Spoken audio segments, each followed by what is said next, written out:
الحمد ونصلی علی رسول الکریم اما بعد فاعوذ باللہ من الشیطان الرجیم بسم اللہ الرحمن الرحیم لعنۃ اللہ علی الکاذبین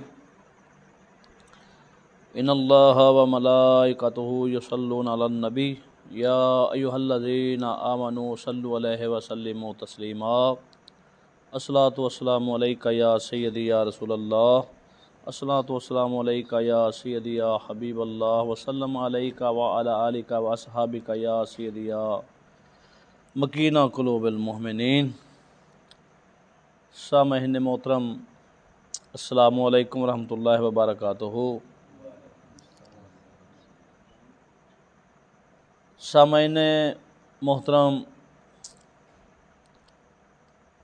قرآن و سنت اور مورخین اور ائمہ کے بیانات سے یہودیوں کی تین صفتیں مسلم ہیں۔ شروع سے آج تک یہودی ان تین صفتوں میں بہت ہی مشہور اور معروف رہے۔ وہ کیا ہیں تین صفتیں؟ ایک تو ان کا یہ نظریہ ہے کہ جھوٹ اتنا بولو اتنا بولو کہ لوگ اسے سچ سمجھنے لگیں۔ دوسرا، یہ بھی یہودیوں کا نظریہ ہے اور جس نظریے پر وہ ہمیشہ ہی کاربند رہتے ہیں اور امت مسلمہ میں فتنہ اور فساد ڈلوانے میں اکثر کامیاب رہے ہیں،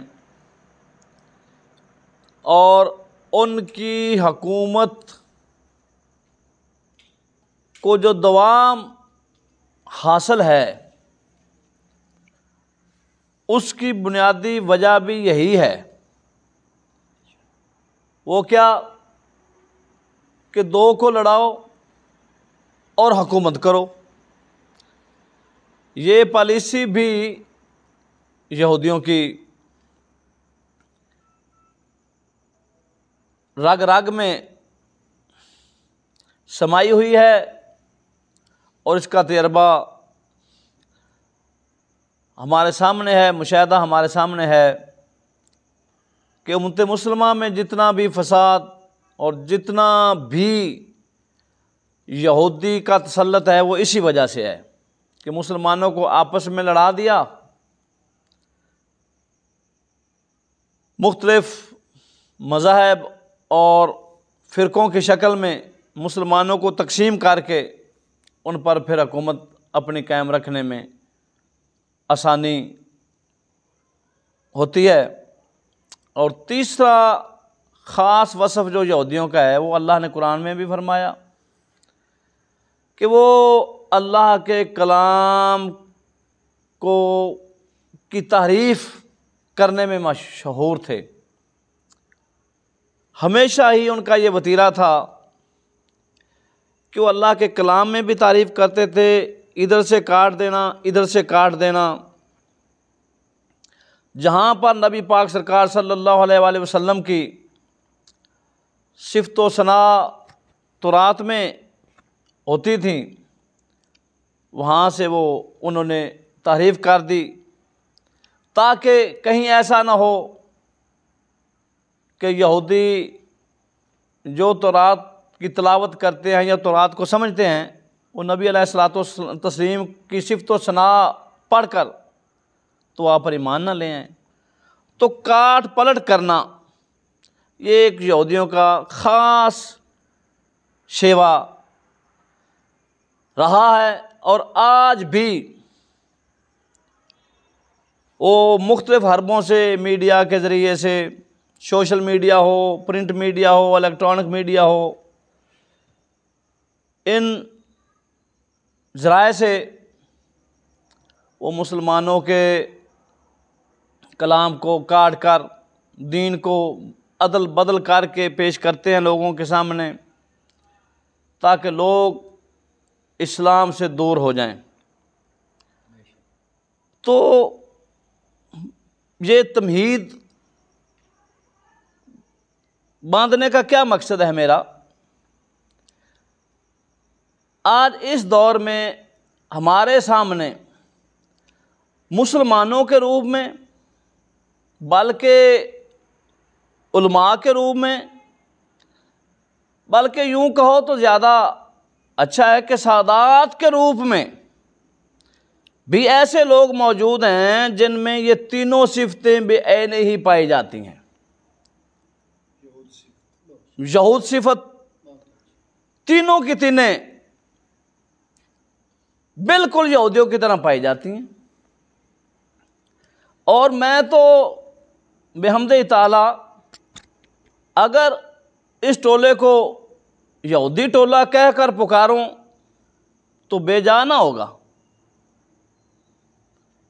کیونکہ میں الحمدللہ تعالی یہ ثابت کر سکتا ہوں کہ ان کے یہودی ٹولے کے پوپ نے، جن کو ناچیز بنگالی بابا کے نام سے یاد کرتا ہے، جو کاٹ پلٹ کے ماہر ہیں، کیونکہ آپ نے تو صرف حکم جاری کرنا ہوتا ہے اور نیچے جو چیلے اور چمچے ہوتے ہیں انہوں نے حتمی شکل دینی ہوتی ہے۔ تو یہ بات تو مسلم ہے، میرا اپنا کلپ بھی کاٹا گیا، میری اپنی ریکارڈنگ بھی کاٹی گئی، اور بھی کافی ریکارڈنگیں، کافی گفتگویں، کافی کلپ بیانات کاٹ کر لوگوں کے سامنے پیش کر دیے، اور جھوٹ اس طرح بولا جا رہا ہے بالکل یہودیوں کی طرح کہ لوگ اسے سچ سمجھیں۔ قرآن سر پر اٹھا کر جھوٹ بولا، قرآن سامنے رکھ کر جھوٹ بولا، کبھی مسجد میں جھوٹ بولا، ممبر پر بیٹھ کر جھوٹ بولا۔ تو غرض یہ کہ یہ بنگالی بابا جو کاٹ پلٹ کا بادشاہ ہے، کیونکہ ہم کسی ایرے غیرے کو منہ نہیں لگا سکتے، ان تمام کا مین سوچ تو بنگالی بابے کے پاس ہے۔ جو کوئی بھی بات کریں نیچے، کوئی جھوٹ بولیں، کوئی بہتان لگائیں، کوئی کلپ کاٹیں، تو ان کا بٹن تو بابا کے جی کے پاس ہے نا، تو لہٰذا ان تمام کرتوتوں کا کرتا دھرتا تو بابا جی سرکار ہی ہوئے۔ تو اس سلسلے میں تقریباً 3 سال کا عرصہ گزر چکا ہے، تو بنگالی بابا نے یہ تینوں کام بخوبی انجام دیے۔ کاٹ پلٹ کے کلپ کاٹے، کلام کاٹا، بیانات کاٹے، یہ سے آپ کے سامنے، یہ اب کسی سے ڈھکی چھپی بات ہے ہی نہیں، اور جھوٹ اس طرح بولا کہ لوگ، سادہ قسم کے لوگ اس کو سچ سمجھتے ہیں کہ یار سید ہے، یہ جھوٹ بول سکتا ہے، اور دو کو لڑاؤ اور حکومت کرو کی پالیسی پر بھی اس طرح گامزن رہا کہ بھائی کو بھائی سے لڑایا، رشتہ داروں کو آپس میں لڑایا، باپ کو بیٹے سے لڑایا کہ میرا مدرسہ قائم رہے، میں مدرسے کا مالک بن کر رہوں۔ بس یہ تو نہ ہو سکا، یہ تو نہ اس سے ہو سکا کہ حق اور سچ کی خاطر سامنے بیٹھ جاتا، کلام کرتا، دلائل دیتا، دلائل لیتا، علماء کو جمع کر لیتا، یہ تو نہ ہو سکا۔ بلکہ جب ہم نے یہ کہا کہ مناظرہ کر لیں تو کہتے ہیں جی ہم مناظرہ نہیں کرتے، ہم تو مباہلہ کریں گے۔ جب مباہلہ کی باری آئی تو پھر یو ٹرن لیا اور جھوٹ کا سہارا لے کر پھر فرار ہو گئے۔ تو جب ایک درویش ملتان میں کھڑا کر اس نے کہا میرے ساتھ مباہلہ کر، کہتا ہے میں کیوں کروں، میرے پاس تو بابا پیر میر علی شاہ سرکار میرے ساتھ ہیں، فلاں بزرگ میرے ساتھ ہیں، فلاں بزرگ میرے ساتھ ہیں۔ تو وہ شوتر مرغ والی مثال ہے ان کی، جب ان سے کہا جاتا کہ مناظرہ کرو کہتے ہیں مبالغہ کرتے ہیں، جب کہا جائے مبالغہ کرو کہتے ہیں مناظرہ کرتے ہیں۔ ارے وہ شوتر مرغ جو ہے جب اس سے کہا جائے کہ بھائی وزن اٹھاؤ، وہ کہتا ہے میں تو پرندہ ہوں، میں کیسے وزن اٹھاؤں، اور جب اس سے کہا جائے تو پھر اڑ کر دکھاؤ، وہ کہتا ہے میں تو جانور ہوں، میں کیسے اڑوں۔ یہ کس طرح کی بےہودہ لغو باتیں بے شمار ہیں۔ اور کبھی کہیں گے کہ ہم تو ان کو عالم نہیں مانتے جی، ہم مناظرہ کیوں کریں۔ کبھی کہتے ہیں دیکھو منافق کی بات ایک نہیں ہوتی، منافق کی بات ایک نہیں ہوتی۔ کبھی کہتے ہیں ہم نے تو مناظرہ کر لیا ہے جی، وہ پاک پتن والا مناظرہ اس کی بات کرتے ہیں، تو کیا اس وقت تم نے عالم سمجھ پر کیا؟ اب کہتے ہو کہ ہم تو عالم نہیں سمجھتے، اس وقت وہ عالم تھے۔ اور پھر دوسری بات، چلو تمہاری مان لی، تم نے مناظرہ کر لیا، تو اس مناظرے کا جس موقع پر وہ مناظرہ ہوا تھا، تھوڑے ہی دنوں بعد تم نے خود ہی اس سے رجوع کر لیا، تو اس کا مطلب ہوا کہ تم عالم نہ سمجھتے ہوئے جہلوں سے تم نے مناظرہ کیا، اور پھر جہلوں کی بات ہی تم نے مان لی۔ ڈوب مر جانا چاہیے یار، پھر جہلوں کی بات ہی تم نے مان لی، اور تجھے کہنا پڑا بحمدہ تعالی کہ جو یزید کو امیر معاویہ رضی اللہ تعالیٰ عنہ کی زندگی میں فاسق فاجر نہ مانے، ہمارا اس سے کوئی جھگڑا نہیں، بلکہ یہی اہل سنت و جماعت کا مذہب ہے۔ تو اب اس مناظرے کی بات کرنا تو یہ تو محض اپنے دل کو تسلی دینے والی بات ہے۔ اور رہا مسئلہ کہ ہم تو عالم نہیں سمجھتے، وہ ہمیں سید نہیں سمجھتا۔ اچھا میں ایک بات کرتا ہوں، یہ مسئلہ اٹھے تقریباً 3 برس کا عرصہ گزر چکا ہے، تو جب سے آخر تک علیحدگاہ ہونے تک سندر شریف میں جب استاد صاحب قبلہ نے تمام درویشوں کو بلایا اور تجھے بھی بلایا، اور آپ نے یہی موقف اپنا بیان کیا، خطا اجتہادی کے والے سے بھی آپ نے وہی بات کی کہ امام علی مقام نے اپنے عمل خروج سے رجوع فرمایا، تو اگر کوئی کہے خطا اجتہادی تو گستاخی نہیں بنتی، اور بحمدہ تعالیٰ ہم آج بھی اس بات پر کار بند ہیں، ہم کہنا اچھا نہیں سمجھتے، اولا یہی سمجھتے ہیں، استاد صاحب نے بھی یہی فرمایا کہ آپ نے رجوع فرمایا اپنے ارادہ سے، لیکن گستاخ کہنا بے سراسر شریعت سے تجاوز ہے۔ تو اس وقت تمہاری وہ ساداتی کدھر گئی تھی، تمہاری حسینیت کدھر گئی تھی، جب تم نے میک پکڑ کر کہا کہ میں متفق ہوں، اور تو وہاں سے اتفاق کر کے 200-250 آدمی تھا ان کے سامنے تو نے اتفاق کر لیا، پھر ادھر آیا، پھر جلسوں میں حق حق کے نعرے تم نے لگائے، جب استاد صاحب قبلہ کے آمنے سامنے تم آئے، تم نے ہاتھ پاؤں بھی چومے اور تصدیق بھی کی۔ اگر وہ گستاخی تھی اور تمہارے اندر حسینی خون تھا، تو تم ایک گستاخ کے ہاتھ پیر کیوں چومتا رہا؟ حسینی خون سے تو یہ متوقع نہیں ہو سکتا۔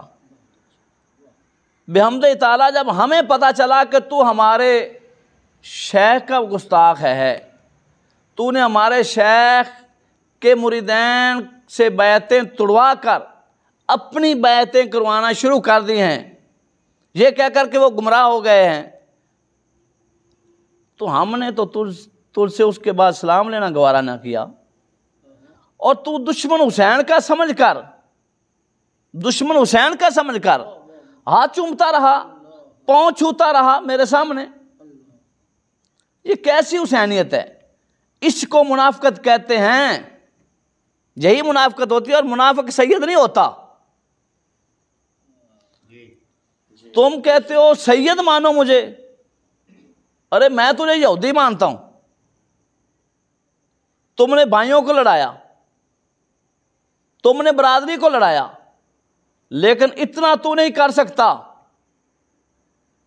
کہ سامنے بیٹھ کر گفتگو کر لے اور جھوٹ بول کر لوگوں کو، محض جھوٹ کے ذریعے لوگوں کو دین حق سے بدگمان کرنے کا کام تو نے شروع کیا ہوا ہے۔ اگر تجھ میں حسینی خون ہوتا تو پہلے دن بڑے مجمع میں اعلان کرتے، اے استاد جی ہم نہیں مان سکتے، یہ حسین پاک رضی اللہ تعالیٰ عنہ کی گستاخی، ہم نہیں چل سکتے آپ کے ساتھ۔ کیوں اندر اندر کھچڑی پکاتے رہے 3 سال تک، لوگوں کے سامنے اور بات کرتے رہے، اپنے خاص ٹٹوؤں کے سامنے اور کرتے رہے، اور اپنے بھائی سے جو فون پہ گفتگو کرتے تھے وہ اور ہوتی تھی۔ یہی منافقت ہوتی ہے، اور کسے منافقت کہتے ہیں؟ یہی یہودیوں کا کام ہوتا ہے، اور یہودی کسے کہتے ہیں؟ تم ہمیں یزیدی کہو، شوق سے کہو، اس سے بڑا لفظ تم لا نہیں سکتے جو ہم تمہارے لیے استعمال کر رہے ہیں، یہودی۔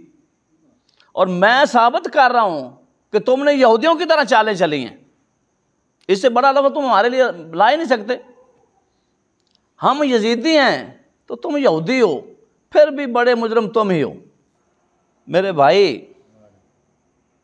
میرے سامنے تو نے قسم اٹھائی، تو نے کہا کہ میں پاک جگہ پر بیٹھا ہوں، مجھے استاد صاحب کے موقف سے کوئی اعتراض نہیں، آپ کے دلائل قوی ہیں، مجھے اماں جی کی مجبوری ہے۔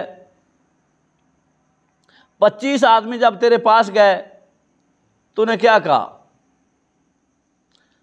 تو نے قرآن سامنے رکھ کر کہا کہ میں حضرت صاحب کا بیعت ہوں، اور اس سے پہلے تم نے حضرت صاحب کے مریدوں سے حضرت صاحب کے بیعت توڑا کر اپنی بیعت لی۔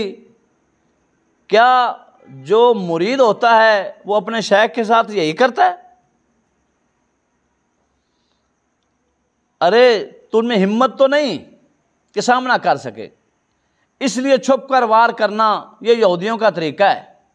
تم اسی ڈگر پہ چل رہے ہو، اور ہر تقریر میں تم نے 2-4 جھوٹ ضرور بولنے ہوتے ہیں، جن کا کوئی نہ سر ہوتا ہے نہ پاؤں ہوتے ہیں۔ ایک ایک جھوٹ گنواؤں، یقین کرو تو میں نے تقریباً 3-4 صفحے وہ بھرے ہوئے ہیں، میں انشاءاللہ علیحدہ بیان کروں گا، لیکن آج کی نشست میں تھوڑا سا بتانا چاہتا ہوں۔ اور تو ہر تقریر میں تقریباً بکواس بکتا ہے، اپنا عقیدہ نہیں رکھتے، اپنا عقیدہ نہیں رکھتے۔ میں اپنا عقیدہ بتاتا ہوں، اگر تجھ میں ہمت ہے، اگر تجھ میں ہمت ہے، سند اور روایات کے ساتھ اپنا عقیدہ تم بیان کرو، دیکھتے ہیں تمہارے اندر کتنا پانی ہے۔ ہمارا عقیدہ پہلا، ہم نے کہا کہ یزید سیدنا امیر معاویہ کی زندگی میں فاسق فاجر نہیں تھا، وہ تم نے مان لیا ہے، اور پھر جھگڑا کس بات پر کرتے رہے، لوگوں کو کیوں والے دیتے رہے؟ ہاں اگر کوئی روایتیں کوئی سندیں وہ تمہارا پنڈی والا ہے تو وہ بنا کر پیش کر سکتا ہے، صحیح سند کوئی پیش نہیں کر سکتا ہمارے موقف کے خلاف، الحمدللہ نہ تم کر سکے۔ اور تم نے کہا کہ آپ کا خروج مبارک دینی مسئلہ ہے، الحمدللہ میرے استاد محترم نے کہا اجتہادی مسئلہ ہے، اور پھر وہ بھی تمہیں ماننا پڑا۔ پاک پتن کے خطاب میں تمہارے لونڈوں نے مانا کہ اجتہادی مسئلہ آپ کا اجتہاد تھا، پھر آپ نے اجتہاد تبدیل کیا۔ دینی مسئلہ ہوتا تو کبھی آپ اس سے دینی مسئلے سے رجوع نہیں ہوتا، ہمیشہ اجتہادی مسئلے سے رجوع ہوتا ہے۔ ہم نے بیان کیا کہ 5 صحابہ نے یزید کی بیعت نہیں کی اور 75 صحابہ کے نام بھی لکھے، عبدالغنی مقدسی کی کتاب کا حوالہ بھی دیا، تو تم نے کہا یہ کمزور قول ہے، ارے عقل کے اندھے، یہ تو تم نے بھی مانا کہ صحابہ نے بیعتیں کی ہیں، تم کوئی چھٹا آدمی پیش کر کے دکھاؤ کسی کتاب سے جس میں لکھا ہو کہ 6 نے بیعت نہیں کی، سب نے 5 ہی لکھے ہیں۔ تو ہم نے 75 لکھے ہیں نا، تو اس کے مقابلے میں کوئی قوی قول پیش کرو، وہ تو ہے نہیں۔ بحمد تعالی ہم نے لکھا کہ آپ کی شہادت عظیمت ہے اور صحابہ کرام کا بیعتیں کرنا اور خروج نہ کرنا بھی عظیمت ہے، اور آپ کا خروج سے رجوع فرمانا ثابت ہے، رجوع الی البیت ثابت ہے۔ شیخ محقق نے بھی یہی لکھا، تمام محدثین نے یہی لکھا۔ تو اب اگر تم دینی مسئلہ بناؤ تو پھر صحابہ کی تکفیر لازم آتی ہے، اور پھر امام علی مقام خود دین چھوڑ کر رجوع فرما رہے ہیں، امام علی مقام کی توہین بھی لازم آتی ہے۔ اس لیے ائمہ کا مذہب بھی یہی ہے کہ آپ کا یہ مسئلہ اجتہادی تھا، اور صحابہ کا اجتہاد اور امام علی مقام کا اجتہاد یہاں پر ٹکرا رہا ہے۔ اس سلسلے میں تو نے جتنی بکواس بازیاں کی اور جتنے جھوٹ بولتا ہے، ہر تقریر میں جھوٹ بولتا ہے۔ ہم نے یہ کہا کہ صحابہ روک رہے تھے خروج سے، امام علی مقام خروج فرما رہے تھے، اور پھر امام علی مقام نے اپنے خروج سے رجوع کیا اور وہی عمل، وہی ارادہ دہرایا جو صحابہ کرام کا تھا، وہی مذہب رکھا۔ اس پر تو نے وہی یہودیوں والی چال چلتے ہوئے بات کا بتنگڑ بنایا، بات کو ہوا دی، کیا جی کہ یزید کو حق پر کہتے ہیں، امام کو باطل پر کہتے ہیں، اور ایک بات تم نے ایک مرتبہ بھی نہیں کی، ایک بات پر ہی تو قائم ہو نہ، مختلف۔ امام کو خطا پر کہتے ہیں، یزید کو بے عیب کہتے ہیں، یزید کو سچا کہتے ہیں، امام کو جھوٹا کہتے ہیں، کربلا کو واقعہ کربلا کو اجتہادی خطا کہتے ہیں، کربلا میں امام پاک کو باطل پہ کہتے ہیں، یزید کو حق پہ کہتے ہیں۔ اس طرح کی واہیات جھوٹی باتیں تو نے اپنے بیانات میں لوگوں کے سامنے پیش کی، حالانکہ آج بھی استاد صاحب قبلہ نے یہ دعویٰ کیا ہے کہ میرا پورا کلام کسی کافر کو سنا دو تو وہ بھی ماننے پر مجبور ہو جائے گا۔ ارے عقل کے اندھے، تو جب امام علی مقام خروج فرما رہے تھے، صحابہ اکرام روک رہے تھے، کیا وہ یزید کو حق پر سمجھ رہے تھے؟ شرم نہیں آتی؟ وہ کیوں روک رہے تھے؟ وہ یزید کو حق پر نہیں سمجھ رہے تھے، حق پر تو امام علی مقام ہی تھے، حق والے آپ ہی تھے، افضل آپ ہی تھے۔ وہ اسی لیے روک رہے تھے کہ اب اس کی حکومت قائم ہو گئی ہے تو اب تم بھی تسلیم کر لو کہ لوگوں میں لڑائی جھگڑا نہ ہو، یہ لکھا ہوا ہے۔ اور پھر کیا امام علی مقام جب خود رجوع فرما رہے تھے، رجوع البیت فرمایا، تو کیا یزید کو وہ حق پر کہہ رہے تھے؟ نہیں، ہمارا یہ عقیدہ ہے کہ آپ اپنے حق سے دستبردار ہونا آپ نے پسند فرمایا کہ امت میں فتنہ نہ پڑے، لڑائی نہ پڑے، لیکن وہ ظالموں نے، ابن زیاد وغیرہ نے ظلم کیا۔ بات سمجھ آئی؟ یہ ہمارا مذہب ہے، اس کے خلاف لاؤ دلیل کوئی، ایسے ہی باتیں۔ اور پھر سنو، نبی پاک سرکار صلی اللہ علیہ وآلہ وسلم جب ابو ذر غفاری رضی اللہ تعالیٰ عنہ آپ کے پیچھے بیٹھے ہوئے تھے تو آپ مقام حراس کے قریب گزرے تو فرمایا، اے ابو ذر، یہ وہ جگہ ہے یہاں خون کی ندیاں بہیں گی۔ تو عرض کی، یا رسول اللہ میں پھر کیا کروں، تلوار اٹھاؤں؟ آپ نے فرمایا، مت اٹھنا، مت اٹھنا، ارے وہ نبی پاک جو غیب کی خبریں جاننے والے اور غیب کی خبر دے رہے ہیں کہ یہاں پر یہ سب کچھ ہوگا، آپ کو نہیں پتا تھا کہ وہ یزید کے دور حکومت میں ہوگا اور حکمران یزید ہوگا، پھر آپ فرما رہے ہیں کہ اٹھنا نہیں ہے؟ تو کیا آپ نعوذ باللہ حق پر سمجھ رہے تھے یزید کو کہ روک رہے ہیں صحابہ کو بھی اٹھنا نہیں ہے؟ اور بے وقوفا، ہر وقت یہ ضروری نہیں ہوتا کہ جس کے خلاف اٹھا جائے وہ حق پر ہوتا ہے، وہ نہ حق پر ہوتا ہے، اور جس کے خلاف نہ اٹھا جائے وہ حق پر ہوتا ہے۔ نہیں، حق پر امام علی مقام ہی تھے، کیونکہ وہ تو ہم وضاحت کر چکے ہیں کہ سیدنا امیر معاویہ رضی اللہ تعالیٰ عنہ کے مقابلے میں بھی حسن و حسین حکومت کے زیادہ حقدار تھے۔ تو یہاں پر یہ یزید کو حق پر کہنے والی بات کدھر سے آ گئی؟ کوئی ایک کلام ثابت نہیں کر سکتے تم کہ استاد صاحب قبلہ نے کہا یزید حق پر تھا۔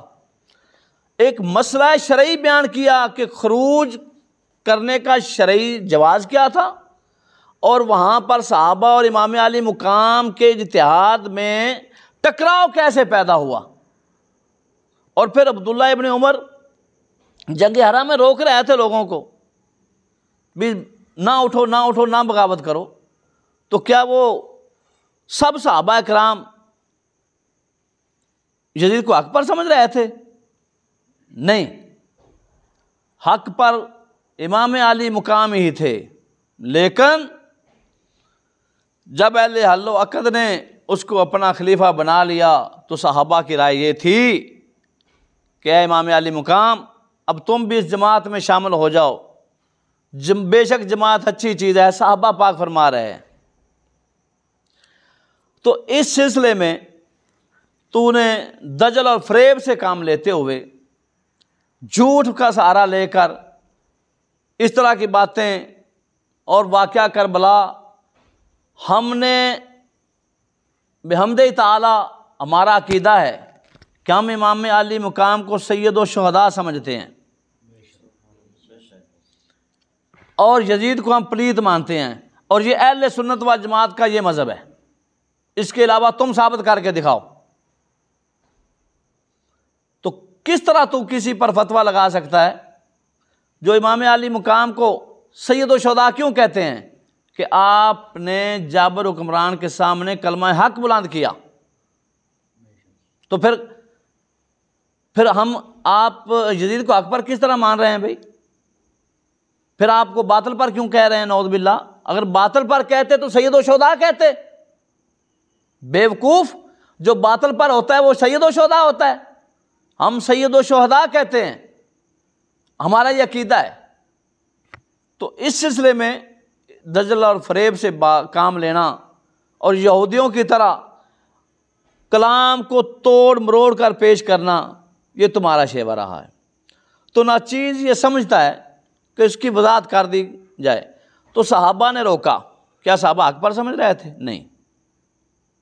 اور امام علی مقام نے رجوع البیت کیا، کیا وہ یزید کو حق پر سمجھ رہے تھے کہ تمہارا حق ہے ٹھیک ہے؟ نہیں، اس لیے آپ نے بیعت کا اقرار کیا کہ ٹھیک ہے تم بنا دیے گئے ہو، اور جس غرض سے میں آیا تھا، کوفیوں نے مجھے بلایا تھا، وہ غرض میری پوری نہیں ہوئی کہ انہوں نے میرا ساتھ نہ دیا، تو لہٰذا اب میں اسی جماعت کے ساتھ شامل ہو جاتا ہوں تاکہ امت مسلمہ میں فساد نہ پڑے۔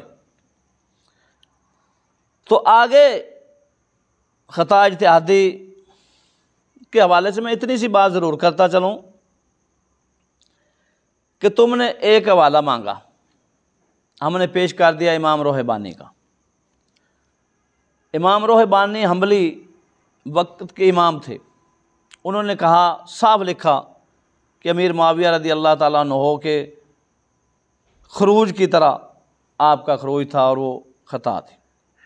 آگے آپ نے امیر معاویہ کی طرف بغاوت کی نسبت کی ہے، امام علی مقام کی طرف نہیں کی۔ اگر تم کہتے ہو کہ انہوں نے تو باغی لکھا پھر مانو، تو ہمارا یہ مطالبہ ہے، اگر خدا نعوذ باللہ جو تم کہتے ہو وہ باغی بھی لکھیں اور خطا اجتہادی بھی لکھیں تو وہ امام ہیں، ان پر پہلے فتویٰ لگاؤ، پھر ان پر فتویٰ لگا دو۔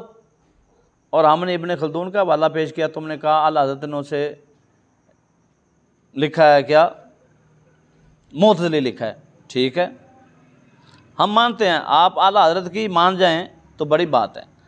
اعلیٰ حضرت علیہ رحمہ امام غزالی کو حجت الاسلام کہتے ہیں، اہل سنت والجماعت کا امام کہتے ہیں، اور تو ناسبی کیوں کہتا ہے؟ تو نے دو شرعی گواہ میں پیش کر سکتا ہوں کہ تو امام غزالی کو ناسبی کہتا ہے۔ چلو اگر تم انکار کر دو، کہہ دو میں نہیں کہتا، تو کہہ دو کہ میں اسے امام مانتا ہوں، جاؤ برملا کہہ دو، مان جائیں گے ہم۔ کہہ کر دکھاؤ، پھر اگلی بات میں تجھے کروں گا کہ اگر امام غزالی پھر امام ہیں تو چیشتی صاحب پھر یزیدی کیسے ہیں؟ یہ میں پھر بعد میں بتاؤں گا۔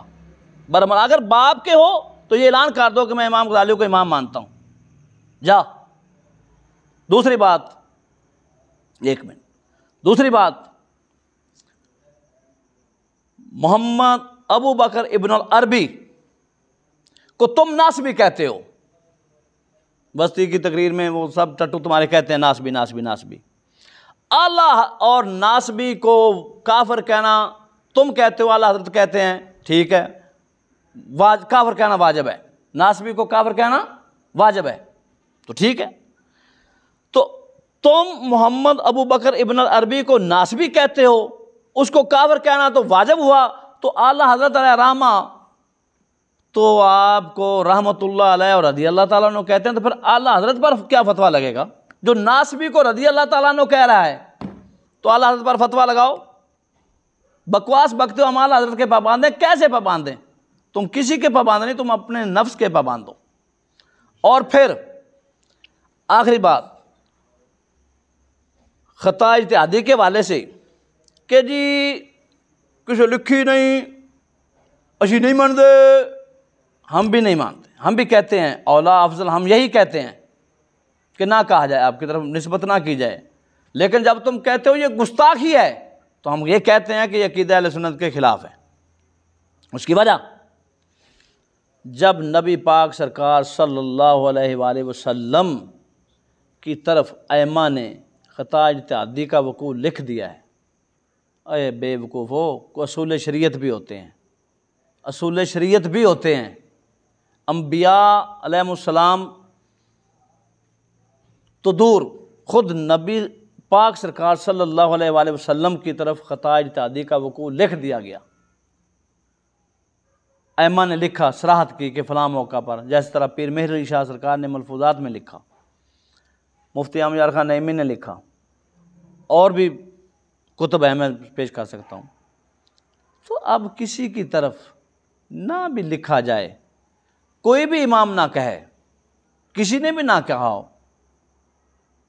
تو گستاخی تو پھر نہیں بن سکتی، کیونکہ ایک اصول شریعت سامنے آ گیا۔ جب سید الانبیاء جیسی ذات کی طرف وقوع کی نسبت ہو چکی ہے اور لکھا جا چکا ہے، تو نیچے کسی کی طرف لکھا جائے یا نہ لکھا جائے، اور آپ کا پھر وہ عمل شریف، ارادہ شریف تبدیل فرمانا، اس پر اگر اطلاق ہو جائے یا کوئی کہہ دے گستاخی، حاشا وکلا، گستاخی نہیں کہہ سکتے۔ اس کا مطلب تو پھر یہ ہوا کہ انبیاء سے تو خطا اجتہادی واقعہ ہوئی، لیکن اہل بیت سے کبھی نہ ہوئی، یا آپ اہل بیت کی طرف منسوب ہی نہیں کرنا چاہتے۔ یہی رافضیت ہے، یہی رافضیت ہے۔ اور میں یہاں پر ایک بات اور بھی کرتا جاؤں، تم اپنا عقیدہ بیان کرو نا، کرو اپنا عقیدہ بیان۔ چلو استاد صاحب قبلہ پر تو تم یزیدی ہونے کا الزام لگاتے ہو، اے یہودی ٹولے کے پوپ بنگالی بابا، سن، اشرف جلالی نے سیدہ پاک کی طرف خطا اجتہادی کی نسبت کی، اور تو نے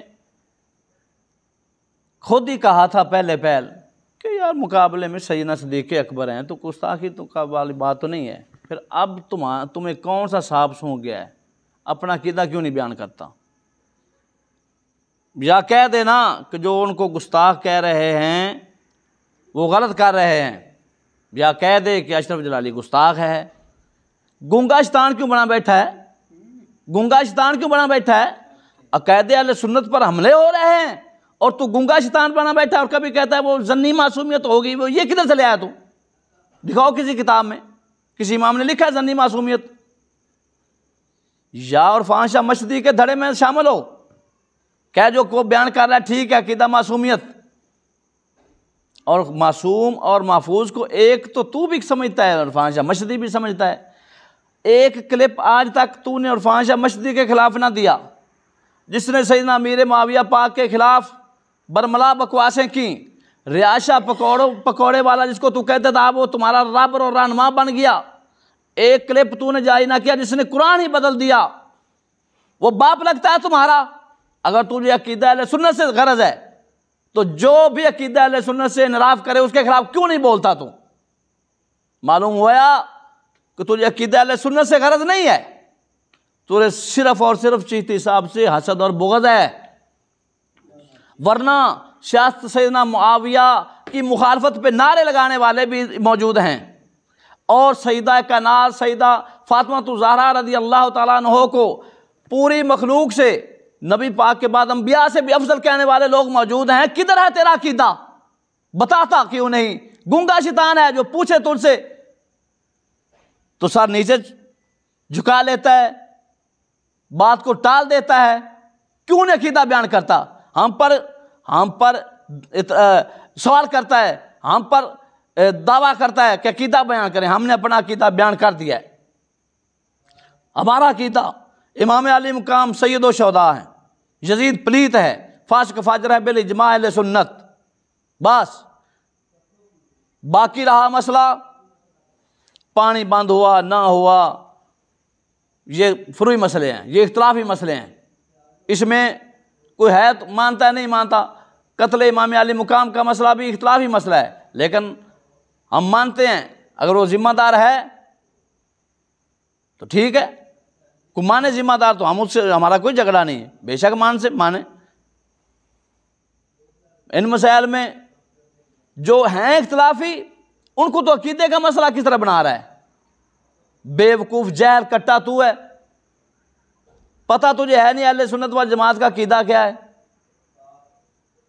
جو یزید کو رحمۃ اللہ علیہ کہے وہ ناسبی ہے، جو امام علی مقام کو باغی کہے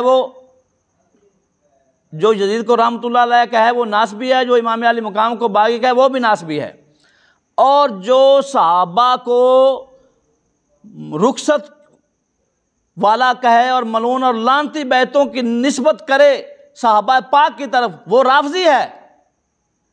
جی جو تمہارا عقیدہ ہے، بحمد تعالی ہم صحابہ کو عظیمت پر مانتے ہیں، امام علی مقام کو عظیمت پر مانتے ہیں، ہم نہ صحابہ کی توہین اور تحقیر کے قائل ہیں، نعوذ باللہ کر سکتے ہیں نہ سن سکتے ہیں، نہ امام علی مقام کی توہین اور تحقیر کے قائل ہیں۔